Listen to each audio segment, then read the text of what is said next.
que tú ves mundos perfectos por Instagram y crees que tienes que hacer la cena más equilibrada del mundo, hacer el juego más elaborado y más educativo del mundo con tu hijo, y al final es una presión añadida. El tiempo de calidad lo vivimos muchas veces y nos engaña. No es hacer grandes cosas con tu hijo, es estar presente en el día a día. Te pongo un ejemplo. Un niño con 10, 11 años, para él, que tú te sientes 5 minutos y únicamente le digas, oye, voy a ver un poco, te voy a ver un rato cómo juegas, y te sientes ahí solo a verlo, para él ya es un mundo eso. Y eso ya es tiempo de calidad. Tiempo de calidad también es cuando le preparas la cena, porque hay que hacerlo. Yo creo que nos metemos mucha presión y queremos ser los padres y las madres perfectas.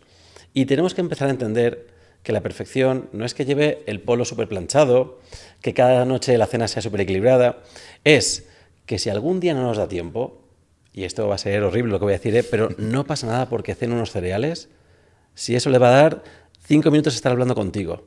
Es más importante la conexión que todas las cenas sean súper equilibradas. Es más importante la conexión a que vaya siempre con el polo planchado.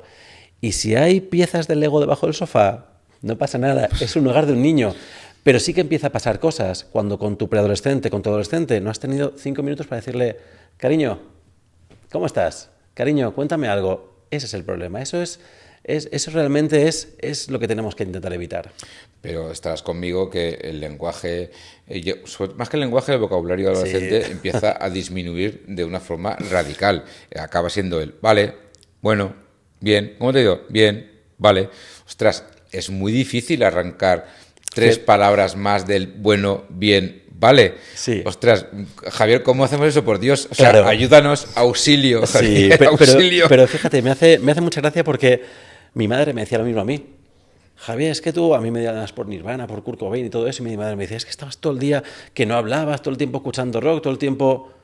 Y empecé a hablar con mi madre, cuando mi madre se empezó a interesar por mi música, y empezó a dejar de preguntarme por las notas y por tal, y por el checklist de tareas, que no digo que no haya que preguntar, pero si tú no has visto a tu hijo adolescente en 5 o 6 horas que ha ido a clase, oye, si, por ejemplo, José, si tú llegas a casa y yo lo primero que te hago es preguntarte, ¿te has portado bien en el trabajo? ¿Qué tal las notas? ¿Has hecho algún examen? Tú vas a llegar un momento que vas a decir, paso a hablar contigo.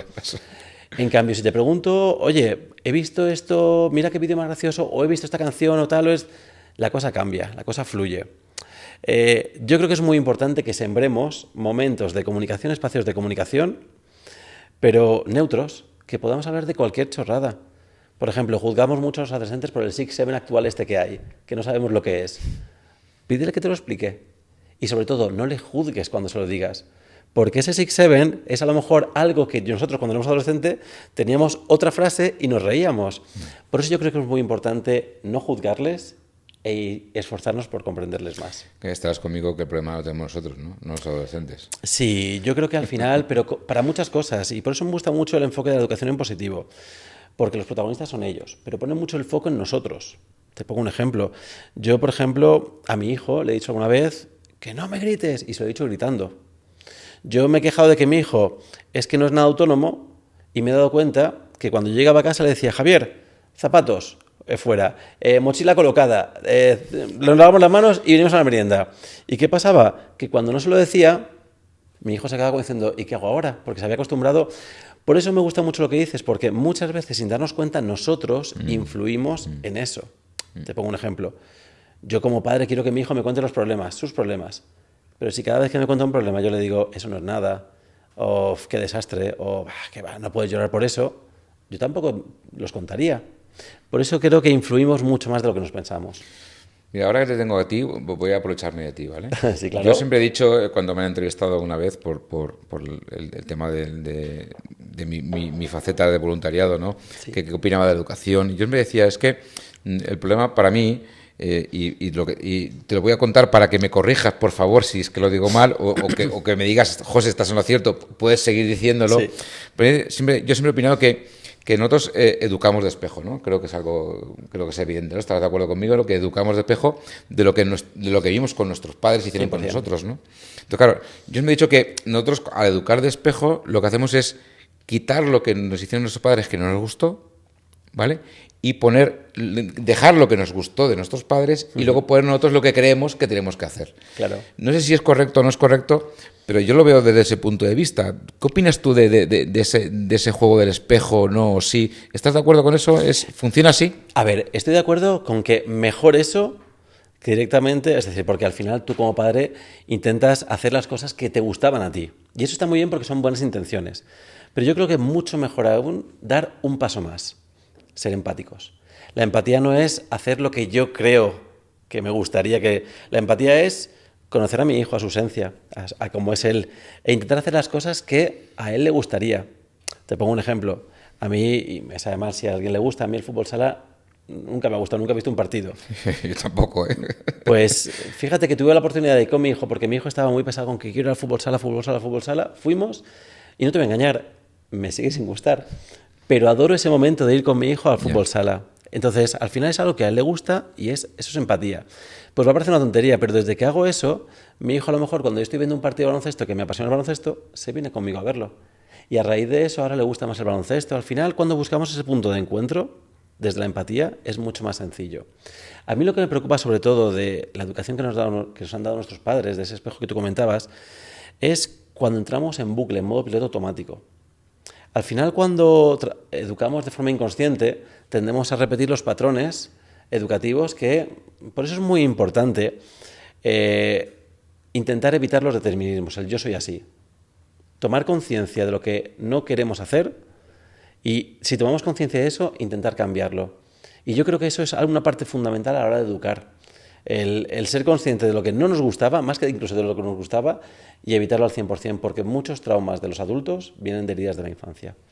Claro, lo ideal sería que los adultos o los padres y las madres nos trabajásemos nuestras carencias, Claro. ¿no?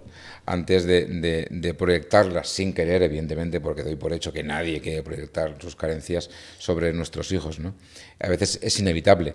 Pero claro, desgraciadamente no todo el mundo tiene el tiempo, no exacto. todo el mundo tiene las posibilidades, no todo el mundo se da cuenta de que tiene que trabajarse él antes que proyectar hacia los terceros, ya no digo sus hijos, Exacto. sino porque no solo son los hijos, la familia, los amigos, tu pareja, tu marido, tu mujer, porque al final uno 100%. proyecta sus carencias y sus virtudes, por supuesto también, sobre los demás, ¿no?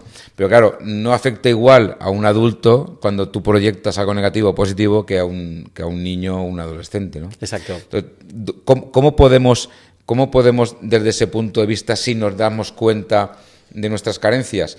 Y si no nos damos cuenta, ostras, ¿qué herramientas hay para darnos cuenta? Quizá es demasiado revesada la pregunta, pero claro, mi intención aquí es intentar dar opciones, ¿no? Dar opciones de evaluación, ¿no? Pues mira, una opción muy buena para darnos cuenta, porque muchas veces cuando nos pasa eso, estamos en modo Hulk, en modo instinto, ¿vale?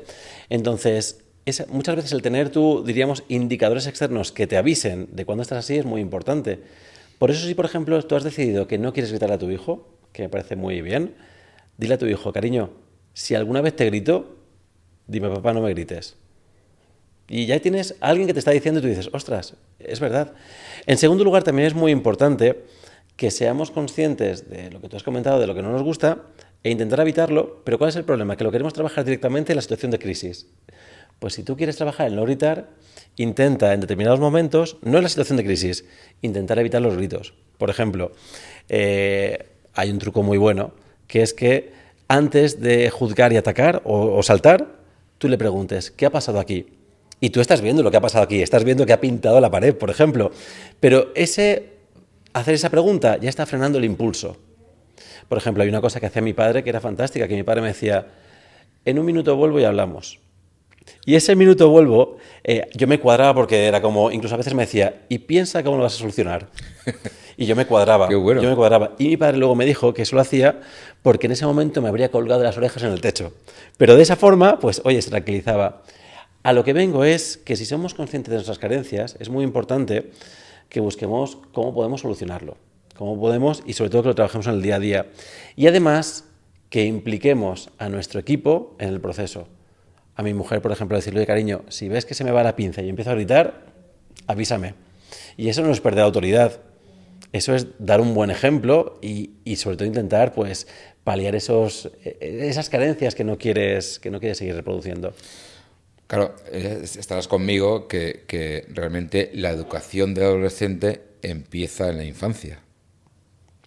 Empieza incluso Fíjate. mucho antes de la infancia, porque al final nosotros les influimos mucho y desde que el bebé ya está en la barriguita, ya estamos aprendiendo a ser padres. O sea que para mí es un proceso continuo, porque además, tú me corregirás, pero es que el tiempo pasa volando, volando, Volando, volando, volando. volando.